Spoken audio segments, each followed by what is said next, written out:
SS public convent school Jangipur के online class में आप सभी का स्वागत है। कक्षा 10 के जीव विज्ञान में आज हम लोग ब्लड ग्रुप के विषय में जानेंगे। रुधिर वर्ग क्या होता है इसके विषय में जानेंगे। देखिए, पुराने जमाने में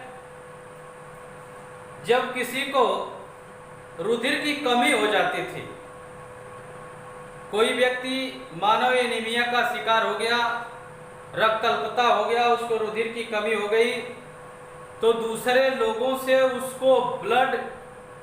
लोगों का ब्लड उसको चढ़ा दिया जाता था बहुत पुराने समय में।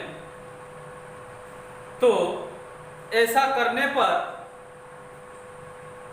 व्यक्ति, जो मरीज व्यक्ति है, वह जीवित भी हो सकता था और मर भी जाता था। दोनों स्थितियां होती थी।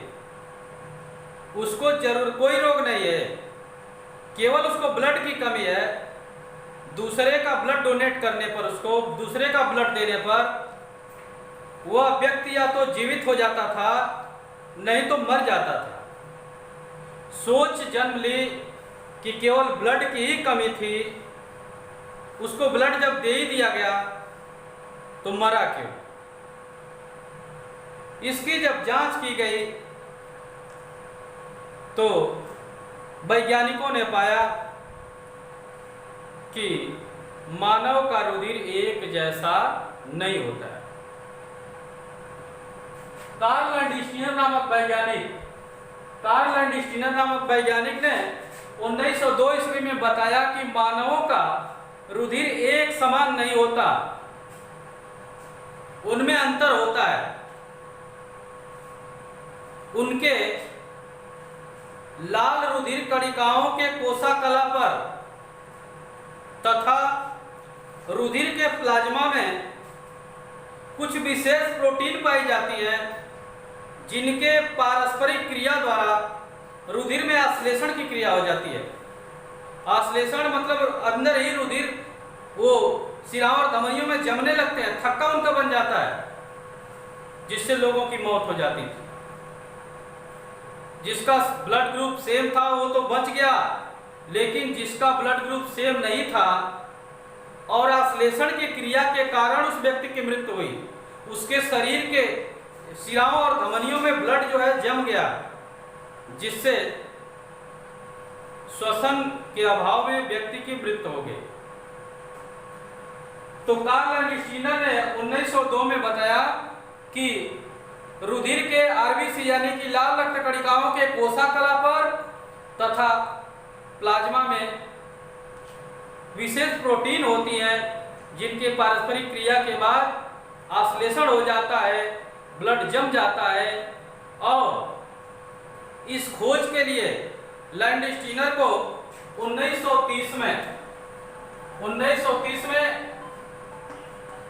नोबेल पुरस्कार दिया गया। नोबेल पुरस्कार 1903 में नोबेल पुरस्कार दिया गया। जी सर।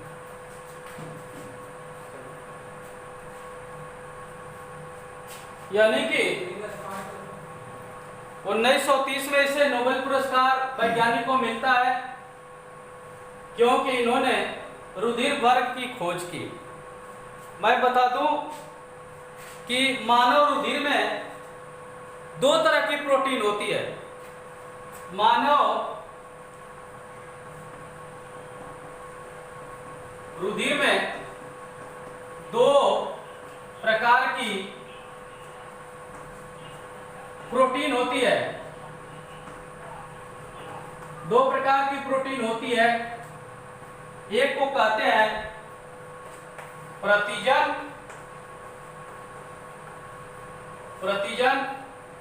जिसको अंग्रेजी में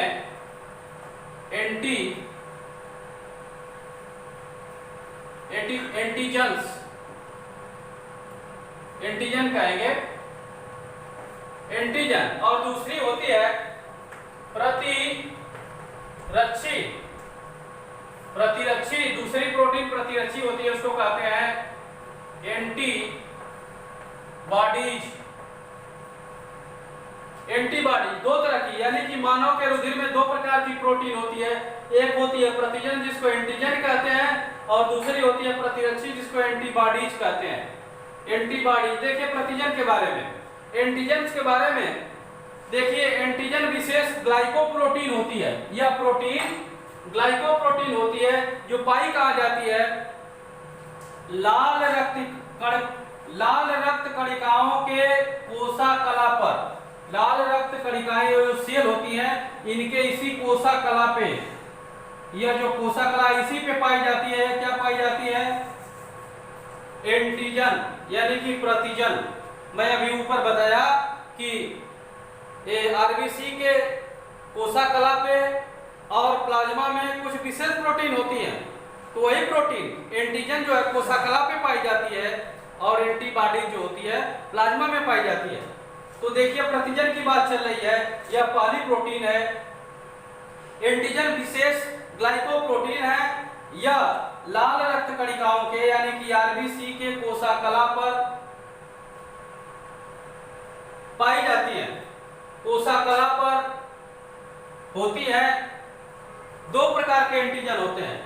कोशिका पर होती हैं जो दो प्रकार के एंटीजन होती हैं। एक को कहते हैं एंटीजन ए, जिसको कैपिटल ए से डिनोट करते हैं। दूसरा है एंटीजन बी, जिसको कैपिटल बी से डिनोट करते हैं। यानी कि आरबीसी के कोशिका पर यह एंटीजन पाई जाती है, और यह एंटीजन दो प्रकार की होती है, एंटीजन ए और एंटीजन बी।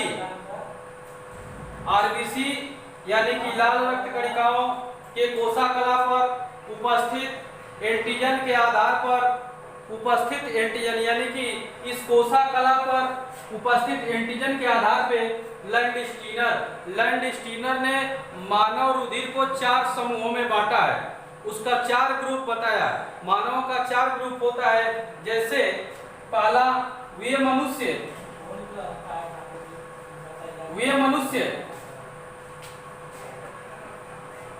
जिनमें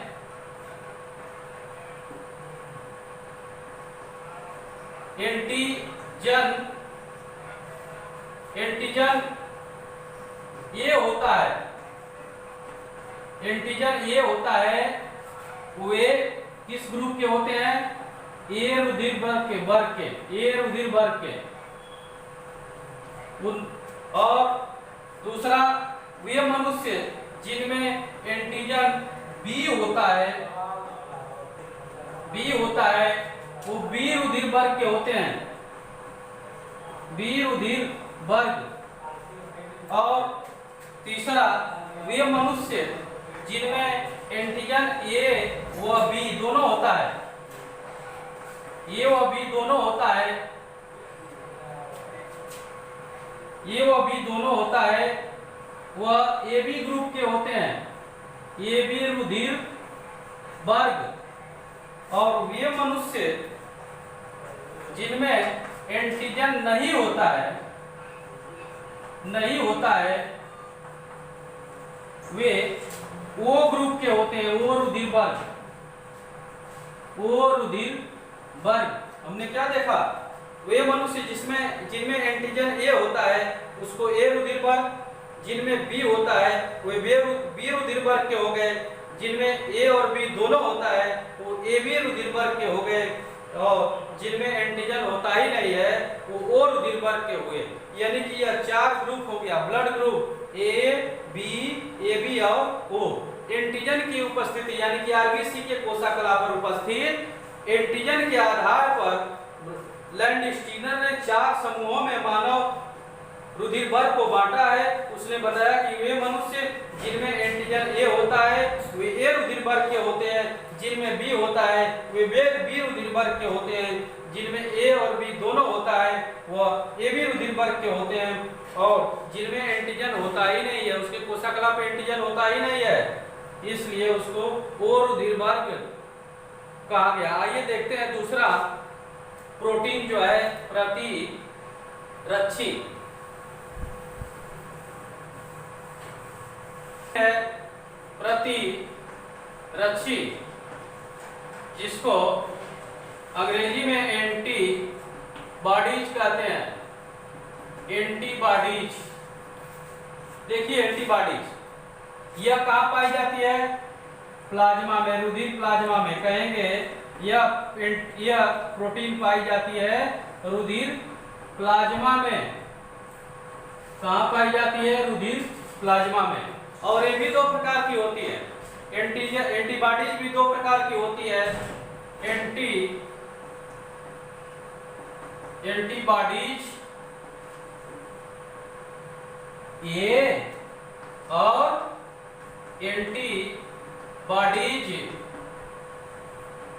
बी। इसको स्मॉल से डिनोट करते हैं। एंटीबॉडीज ए को स्मॉल ए से, एंटीबॉडीज बी को स्मॉल बी से, क्योंकि वहाँ एंटीजन और एंटीबॉडीज को ए और बी से डिनोट किए थे कैपिटल से, इसलिए इसको ए स्मॉल और बी स्मॉल। यानी कि रुधिर प्लाज्मा में एंटीबॉडीज पाई जाती है, और यह एंटीबॉडीज भी दो प्रकार की होती है, एंटीबॉडीज ए और एंटीबॉडीज बी।